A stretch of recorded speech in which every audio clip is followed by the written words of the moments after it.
Bonjour, la paracha qu'on lira Be'ezrat Hashem ce Shabbat, Parashat Mishpatim. Dans Parashat Mishpatim, au début, on lit là-bas la paracha de Eved Ivri, de l'esclave hébreu. Rashi sur place dit que cette paracha d'esclave, elle était dite au Béné Israël à la sortie d'Égypte. Comme c'est marqué aussi dans les prophètes, dont Jérémie, Kohamar Hashem Eloké Israël, Anochi karasti berit im avotechem, ויום הוציאו אותם מארץ מצרים מבית עבדים לאמור. מקץ 7 שנים תשלחו אשת אחיו העברי אשר ימכר לך. Dans Jérémie c'est marqué qu'Akadosh Baruch Hu, il a fait une alliance avec nos ancêtres le jour qu'il nous a fait sortir d'Égypte, quand on était esclaves, en nous disant qu'après 7 ans, on doit libérer nos esclaves hébreux. Quand Hachem nous a dit, c'est marqué noir sur blanc, les jours qu'Hachem nous a fait sortir d'Égypte, le même jour il nous a dit cette paracha de Eved Ivri, de l'esclave. La question qu'elle se pose, la sortie d'Égypte, elle était faite dans une façon très très rapide. Comment ça se fait qu'Akadosh Baruch Hu, il n'a pas trouvé un autre moment de nous parler des esclaves? Pourquoi Akadosh Baruch Hu, il a trouvé seulement à ce moment-là qu'on sort d'Égypte, on n'avait même pas le temps de faire du pain? On n'a même pas laissé le temps pour le pain pour qu'il pousse. Et Akadosh Baruch Hu, il vient et nous dit qu'on doit libérer l'esclave après 7 ans. C'est pas compréhensible qu'est-ce qui se passe ici.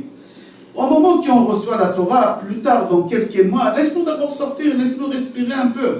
Le jour de la sortie, Akadosh Baruch Hu, il nous parle de cette loi de l'esclave hébreu. Pour comprendre ça, on va raconter une histoire qui s'est passée avec Napoléon. C'est une histoire véridique. Au moment que Napoléon il est rentré en guerre contre la Russie, il a failli se faire attraper. Il était obligé de se sauver seul dans une forêt. Il était perdu là-bas pendant 3 jours. Après 3 jours, la nuit, il voit loin une lumière. Il s'approche, il voit qu'au milieu de la forêt, il y a une petite caravane et quelqu'un habite dedans avec une bougie. Napoléon, il toque, il a peur parce qu'il ne sait pas qu'est-ce qu'il attend derrière, mais en fin de compte, il voit qu'il y a un vieux. Et Napoléon, il demande à ces vieux-là s'il peut les faire rentrer, il a faim, ça fait 3 jours. Et le vieux, il a reçu. Et au moment que Napoléon, il rentre, il voit que c'est un juif. Il est en train d'étudier la Gemara. Et Napoléon, il s'est intéressé, il a vu que ce bonhomme, il était très intelligent. Et au moment qu'ils étaient en train d'étudier ensemble, il y a les soldats russes qui sont venus. Napoléon, il a eu peur, il a demandé aux Juifs de le sauver la vie, de le protéger. Le Juif, il a dit, allonge-toi sur le lit, et sur le lit, il a mis plein de couvertures. Et les soldats russes rentrent, et ils demandent aux Juifs, est-ce que tu as vu quelqu'un comme ça et comme ça? Il leur a dit non. Et ils voient toute cette couverture sur le lit, ils ont dit peut-être Napoléon, il est là-bas. Mais ils n'avaient pas le temps d'enlever toutes les couvertures. Ils ont décidé de prendre une épée et planter dans les couvertures. Et ils ont fait comme ça, et les Juifs, ils étaient sûrs et certains que Napoléon, il était mort. Mais en fin de compte, il avait là-bas une couche de couverture tellement épais que l'épée, elle n'a pas arrivé. Et au moment que les soldats ils sont partis, les Juifs, il a couru tout de suite, il a vu que Napoléon, il avait la vie sauve.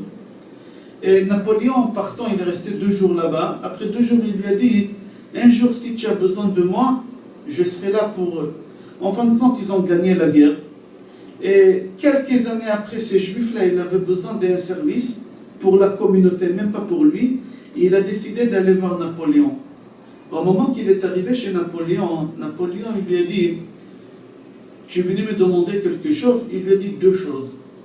Il lui a dit la première chose, pour la communauté, j'ai besoin de ça et ça et ça. Napoléon il lui a dit, il n'y a pas de problème, c'est fait.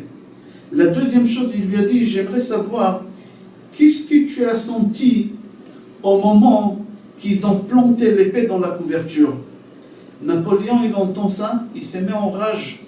Il crie, comment tu oses me rappeler ces moments difficiles? Tout de suite, on va te pendre demain. Et les Juifs, il n'a pas compris, il a dit, attends, je ne comprends pas, attendez, je ne comprends pas, je voulais seulement savoir, c'était quoi? Tout de suite, les soldats ils viennent, ils attrapent les Juifs, ils l'attachent et ils le mettent là-bas.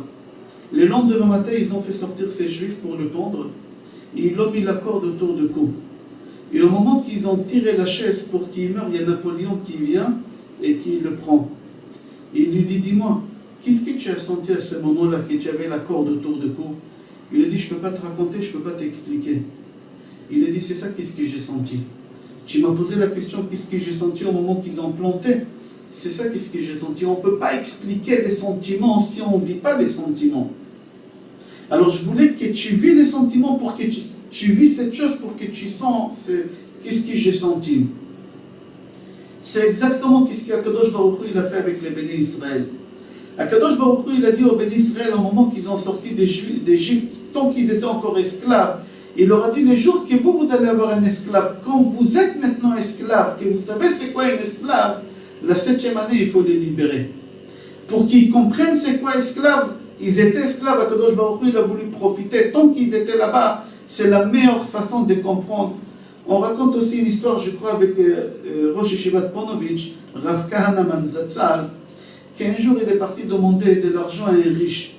Et les gens ils lui ont dit, ne lui demande pas, il ne te donnera pas, tu sortiras déçu de lui. Et il leur a dit, vous allez le voir. Il est parti chez le riche, il faisait très très froid, il a toqué à la porte. Le riche, quand il a vu le Rosh Yeshivat Ponovitch, il est sorti, il lui a dit, monsieur le rabbin, venez rentrer. Il a dit, non, j'ai 2 minutes, c'est très très court. Le riche, il sort dehors, mais il essaye de rester dehors, parce que dehors, il faisait très très froid. Et il dit à Rav Kahneman qu'il parle un peu vite parce qu'il a froid. Rav Kahneman, il a dit, regarde, avant de te dire qu'est-ce que je vais te dire, d'abord je vais te dire quelque chose de la paracha. Et l'autre, il ne comprenait pas, il fait froid, il dit la paracha, venez, on va rentrer dedans, peut-être ça va prendre un quart d'heure, 20 minutes. Il fait froid ici. Non, ça prendra 3 minutes. Et le riche, il était en train de rentrer dedans, et Rav Kahneman, il le retire à l'extérieur. Et au moment que le riche il voit que Rav Kahneman, il dit, écoute, j'ai froid, je ne peux pas, je n'arrive pas à supporter ça. Il a dit, justement, je suis venu ici te demander pour une femme veuve, avec des enfants orphelins qui n'ont pas avec quoi chauffer leur maison. Je veux que tu sens le froid, qu'est-ce qu'eux ils sentent. Et là, il a donné de l'argent. Les gens, ils ont été étonnés, ils ont dit, Rav Kahneman, comment tu arrives ici? Il leur a dit, j'ai ma méthode. Il faut vivre la chose pour comprendre la chose. C'est pour ça que c'est marqué comme ça, dans la paracha, qu'Akadosh Baruch Hu, tout de suite, il a fait avec nous, au moment qu'on est sorti d'Égypte, il nous a dit comment il faut se comporter avec un esclave. Pourquoi? Au moment que tu t'es habitué à avoir un esclave, et du jour au lendemain, tu dois libérer l'esclave, c'est difficile, c'est pas facile. Tu baisses ton niveau de vie. Pendant 6 ans, tu avais un esclave, tu avais un niveau de vie quand même élevé, et là, du jour au lendemain, on te demande de les libérer. C'est pas facile. Akadosh Baruch Hu dit à Moshe Rabbeinu dans notre paracha, ordonne-les, au moment qu'ils sont encore en Égypte, au moment qu'eux ils sont esclaves, qu'ils sortent de là-bas, et qu'au moment qu'ils sortent de là-bas, il faut leur dire qu'il faut qu'ils libèrent leurs esclaves. Je vous souhaite Shabbat Shalom, Bracha Ve'atzlacha et Kol Tov.